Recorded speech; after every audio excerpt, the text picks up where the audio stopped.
arrived during the break. My sunburn is legendary. So, I believe I was going to tell you the story of how that talk went with Aeryn.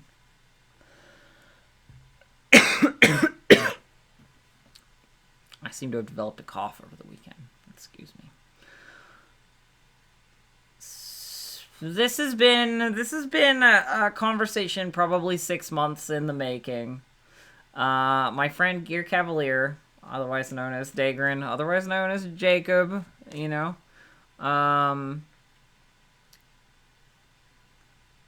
he found out I was a witch. He saw me cast a spell.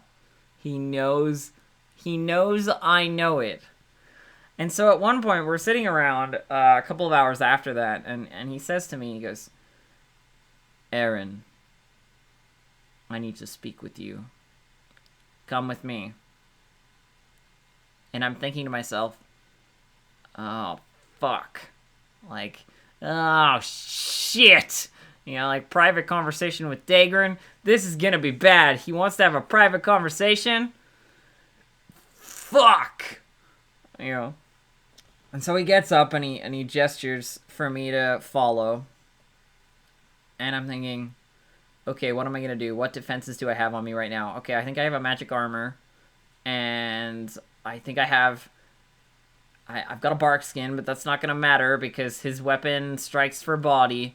If it comes to a fight, what am I gonna do? You know, like, all that kind of thing was rushing through my head as I walked after him calmly with my arms folded. And I was like, all right, well, let's at least make it mutually assured destruction if he decides to do something stupid, like, thinking in my head. And I raise a sleeve to, like, mutter into my elbow. And you're like, I summon a hex to grant eye for an eye. And that's helpful, you know?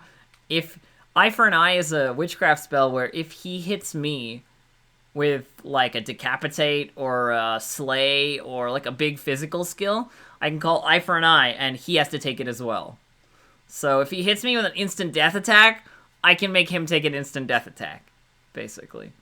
Like, mutually assured destruction. Ha! So, you know, if he wants more than a talk, it'll be a fight. But we go out into this, field, where there's kind of nobody else in earshot, right? And he starts pacing in front of me. I stand there like a stone. I stand there like a stone, and he starts pacing.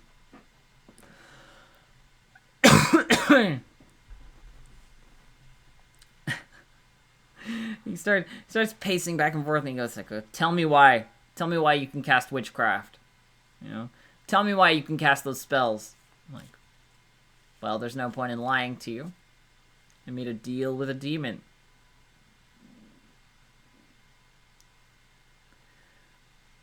Now Strumus and I have an agreement. I didn't give away my soul. I didn't give away my free will. I just changed allegiances. And you know, he's pacing back and forth, and you can see him, like, getting angrier, right? And he goes, you stupid idiot, you know, like, how could you make this mistake? All that kind of stuff, like, why, Aeryn? Why would you do this? You know? Well, because it was that or eventually have to kill my friends, my tribe mates, the people who are closest to me, as I pursued the path of a dark weaver of Pandora.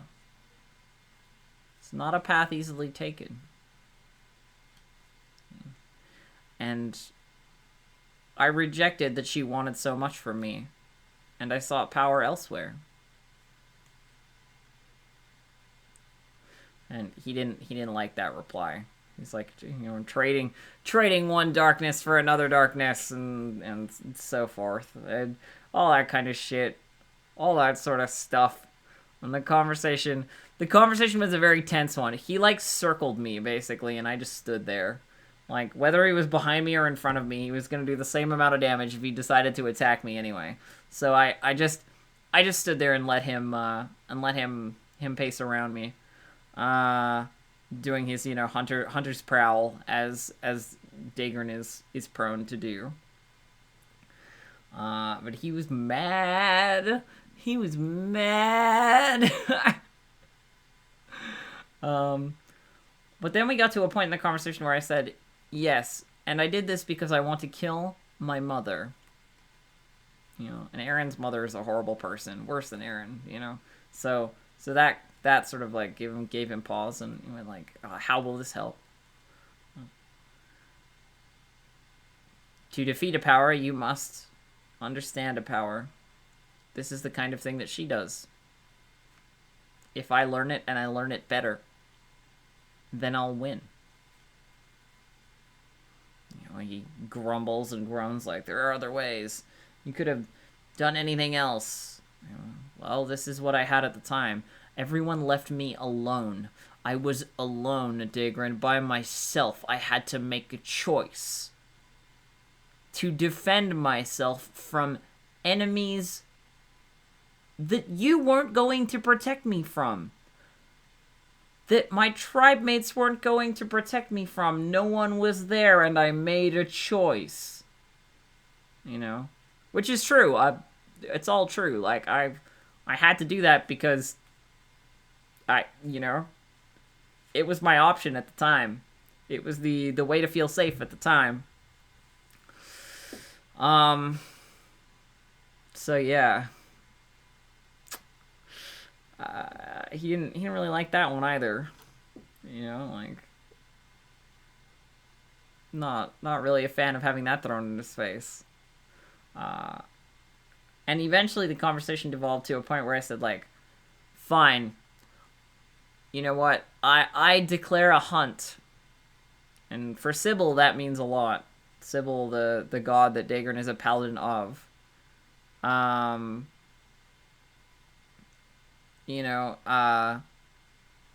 Sort of,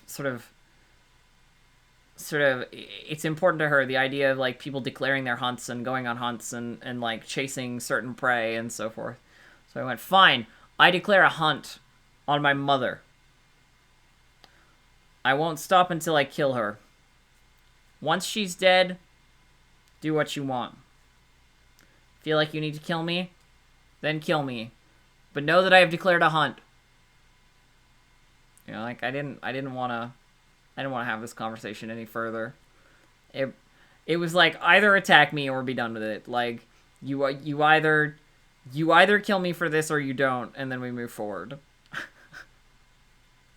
And he said, fine, 2 years. You have 2 years to kill her. 2 years to kill her. If you don't kill her within 2 years, then you die. And I'm thinking to myself in my head, I'm gonna last way longer than Daegrin does. 2 years? The way he goes about fucking attacking all the Dark Worshippers and being all fucking self-righteous and shit, I'll be alive in 2 years. I don't know if Daegrin will.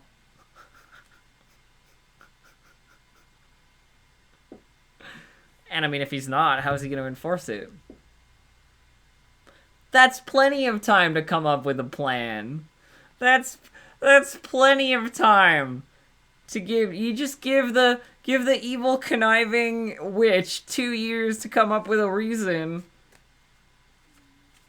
Why does declaring a hunt give me protection? It doesn't give me protection. He could have struck me down and it probably wouldn't have meant anything. But the idea of, like, declaring a hunt and, like, pursuing it single-mindedly is a very Sybil thing to do. And I mean, I was trying to get in his good graces, but also, like, give him a little bit of a moral difficulty. That's all the hunt. That's all the hunt was. Like throwing anything Sybil back in Dagorin's face is a good way to either provoke him to immediate violence or to give him give him pause, right?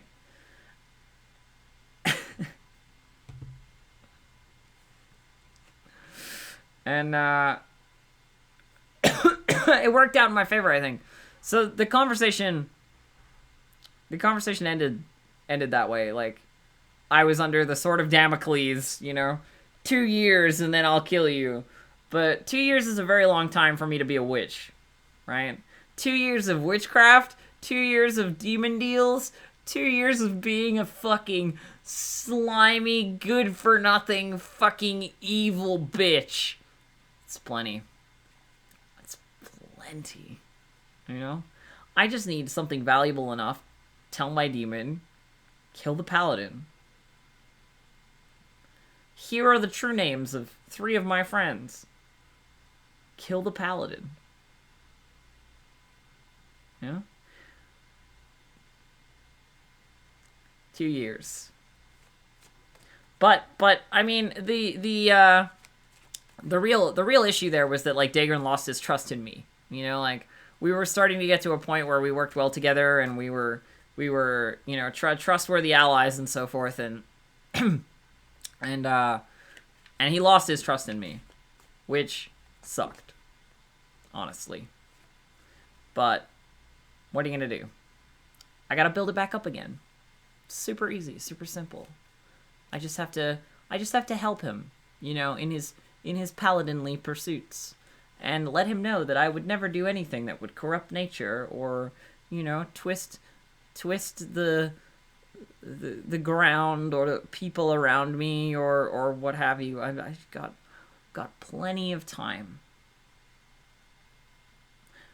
It's the great thing about a witch. I don't have to be moral or immoral or whatever. Like, there's no, like, the demon lord that I serve, the demon prince that I serve, is the demon prince of madness and the demon prince of forbidden knowledge. So, there's no sort of moral there. There's no, like, well, you have to be evil or you have to be good or you have to do whatever. So I can take blessings of any god or dragon. I can, accept assistance from any kind of ally. I can offer my services to anyone. All of these things are available to me, dependent upon my own whim and my own moral. My service to a demon does not change how I have to play my character. Whereas like, Dagorin is a paladin, so he can't really associate with like, evil people, or not evil people, but, like, worshippers of dark gods that, like, corrupt nature, and some people play undead characters that are, in danger against people who hate undead characters, or, maybe they hate the living, or whatever. Like, all this stuff comes out, but I don't have to do any of that, because witches are opportunists. When you feel most unsafe, when you feel that you need help, that you need a favor, a witch will always happily help you, provide you with a favor, something they can do for you. All it'll cost you is basically your soul.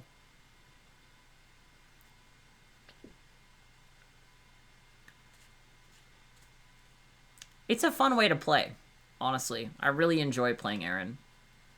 And she's become sort of like the demon lawyer of Maelstrom. Like, people have started asking me for deals. Yeah.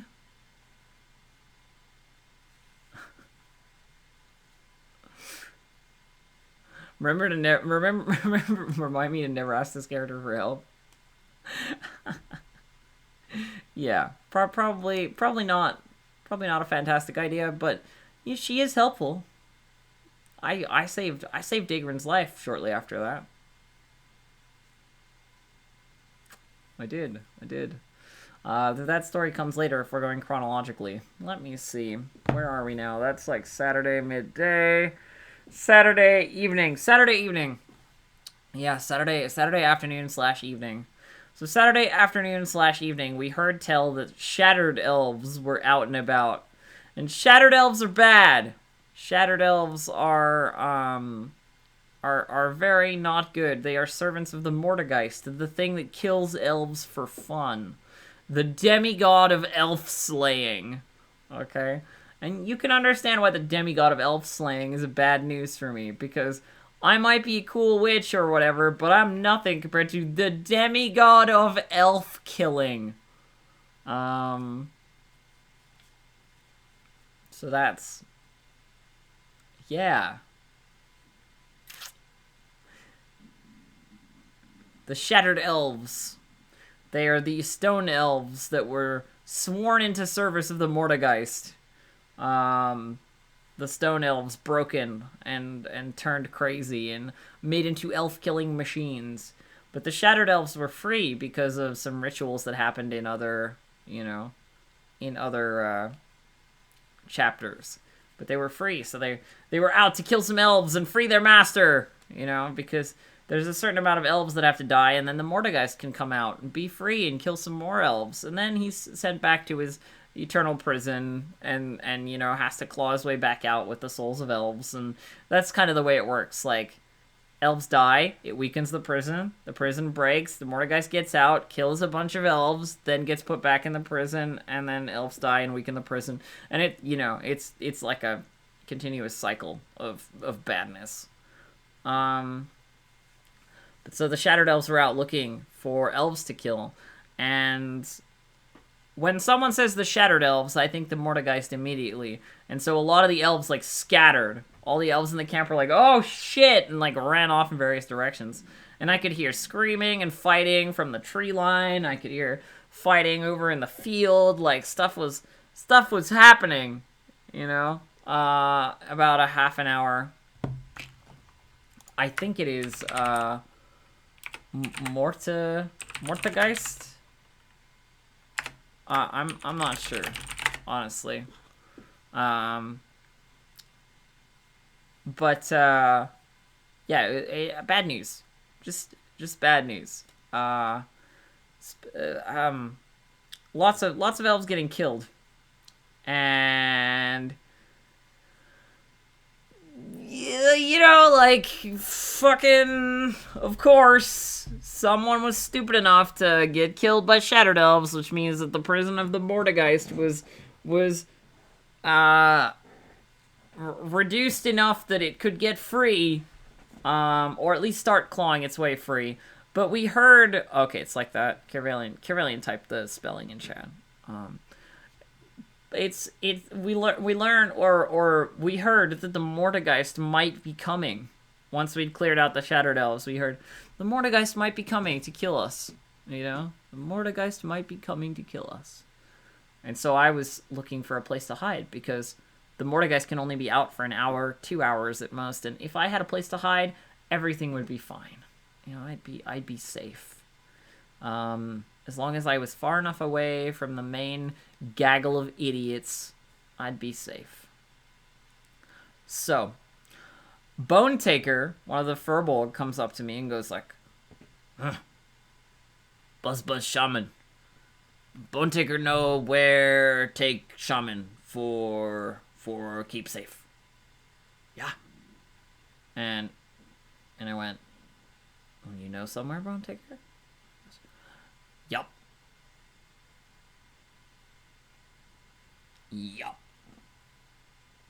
Lead the way, Bone Taker has never really led me wrong. The Furbolg are stupid, and they sound stupid in, like, they're talking, but they've got a low cunning that has always worked for me. And as long as you know how to communicate with them, it all goes well. The Furbolg are like cave people, It's like, yeah, Bone Taker have friend take you to friend. Friend hide you.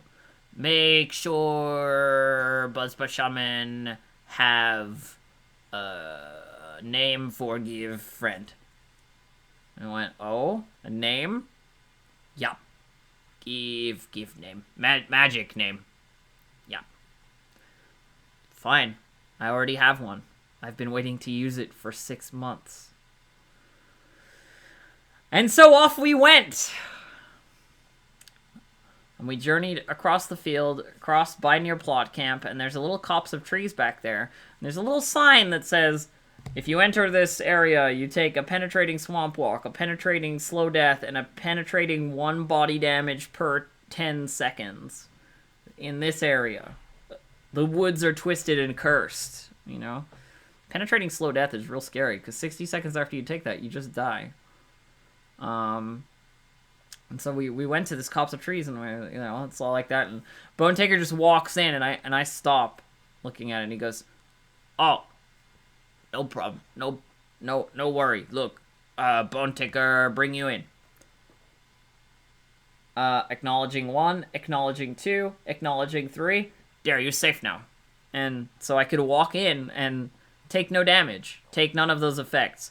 Because Bone Taker was invested in this fucking hovel. This witch's hovel. Like, the scariest fucking witch nastiness that you could possibly put up anywhere. Bone Taker was invested in it. I don't know how he got that earlier, but he did. He was invested in it. And he acknowledged me in. And I came in. And I'm in this copse of trees going, "So who does this belong to, Bone Taker?" And this spirit voice answers and says, like, "Well, it's mine.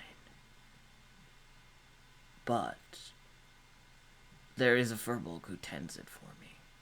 He'll be arriving soon." Fine, I can wait. And so I sat down in this copse of trees. And eventually this NPC came in and started counting, like forming from a circle on the ground. He goes like, "Forming from a congealed mist of blood 1, forming from a congealed mist of blood 2, and like this witch forms out of a cloud of blood and steps into steps out of the circle. And it's another furbolg. It's another stupid fucking furbolg. His name is like Skinner or whatever. Because they all have stupid names like that, you know? His name's Skinner. And he says to me like, you have magic name? If you have magic name, you can hide here. But if you have magic name, I make you friend of place. Can come back. Yeah? And he went, "Oh, you'll invest me in your hovel?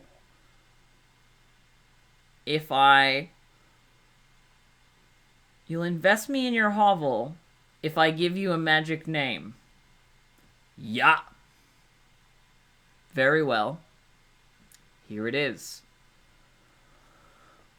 Thelonious von Eisenbach.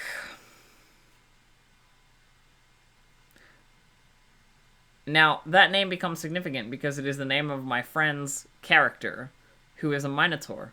And the thing about Minotaurs is any name that they are given is a name that is their true name. So if they introduce themselves as Thelonious, that's their true name. That's the failing of Minotaur. Like, Minotaur are very strong, but any name that you use for them is their true name.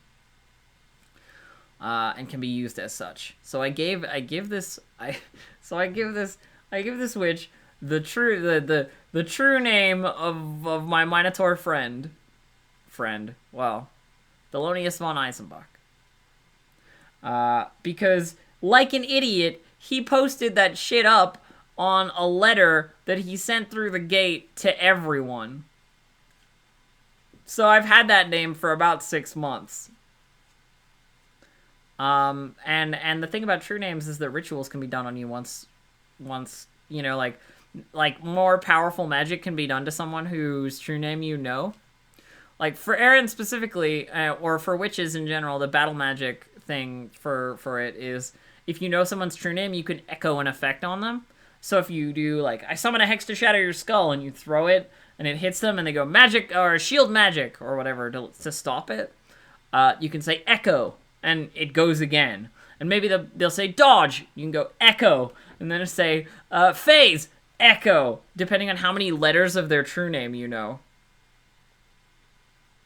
So knowing people's true names is really good. Because it basically just means that they'll never escape your spell effects. But also that you can do like more powerful ritual magic on them. And that's what happened. The Skinner went like, okay, you hide here. I need to do magic for make that one do what I say. And I went, all right. Do you need help? I can cast rituals. And so I secondary ritual casted with this NPC a ritual of compulsion to make Thelonious kill Gargolin. You know, like, and Gargolin are just like any creature that is a Gargolin, which is a race of like stone gargoyle people. Apparently there was a specific Gargolin that had pissed the witch off, but he didn't know its name, so just kill Gargolin. Which is great. So, ritual of compulsion, kill Gargolin. And I did it with the witch. It was a lovely 30 minutes of my life, you know, pouring blood in a circle, carving names into skin, you know, and like making sure that the name is written into this blood on the ground, and yeah, all that kind of business. It was good. It was good stuff. I thought I'd help out, you know. This person had shown me hospitality, given me a safe haven in their henge, or whatever, hovel. So why not help out? You know, and I'm just spending all this time hiding from the Mordegeist anyway, which I think is going to come out. But it never does. We do the ritual. We finish it all, and I wait for a little longer, and then I use the telepathic communication idol that I have with Nostromus to ask if the Mordegeist is going to arrive. And Nostromus tells me no, not for a few days at least. So I know that I'm safe for this event from the Mordegeist specifically, which is nice. But I spent probably about 2 hours hiding from it in that henge. But being invested in that hovel means that I can find my way back to it. Because otherwise there's a ritual on it that means like you can't make your way back to it. You can't find it again. You know, if you find it, you can't find it again. There's a ritual on it that does that. But because I'm invested and like I can go freely as I wish, that doesn't affect me. So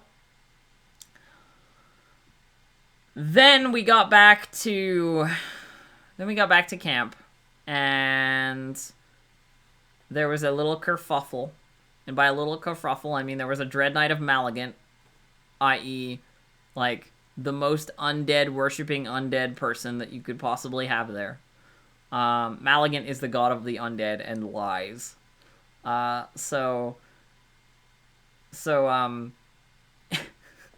there's a Dread Knight of Malagant, PC, like a player character, Dread Knight of Malagant, who was there.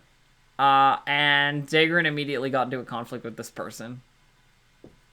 Because of course he did. It's an evil Dread Knight of the undead. It's a reasonable person to get into a fight with. Totally reasonable person to get into a fight with. But the problem is, he didn't win. So there's a Paladin versus Dread Knight conflict, and there's a lot of posturing and tense, like, who the fuck are you? You know, like, I'm just trying to fight the Brood. We can put this shit aside until later. And like Daegrin being all, no, fuck you, you undead fuck. You know, like, you should die. You're unnatural and all that. You know, fun business. It's good. It's good times. It's really helpful to my stress levels. Fucking Daegrin raising my blood pressure with his paladin garbage. But anyway, the whole thing ended in a lot of, like, posturing, but then eventually people came to help Daegrin, and the Dread Knight had to sort of run away. But as he was backing away, the situation sort of like all cooled down. I wasn't close enough to like get involved, but I saw it happening, and it honestly looked like they could have killed the Dread Knight if they'd wanted to, like if they'd really put their mind to it. But never mind, it's fine. Um, and it all came to sort of like a neutral ground, and we ended up like some Shattered Elves came to attack again during this time, and we all sort of went to kill them and like tried to put aside our differences to fight our enemies, because that's what we're here for. We're like a war party against the Brood, and if we fight each other, then we're only creating a situation where there are less people to fight the Brood, you know? Like, put aside your ideological differences for now, and deal with that later when we're not in a life-threatening situation where all of us need to help each other if we want to live. That kind of shit, right? And we hadn't seen this Dread Knight of Malgan earlier because he's undead, so he couldn't come out during the day. Once it was night, then he could come out. Because in the day, he'd burn in the sun. So,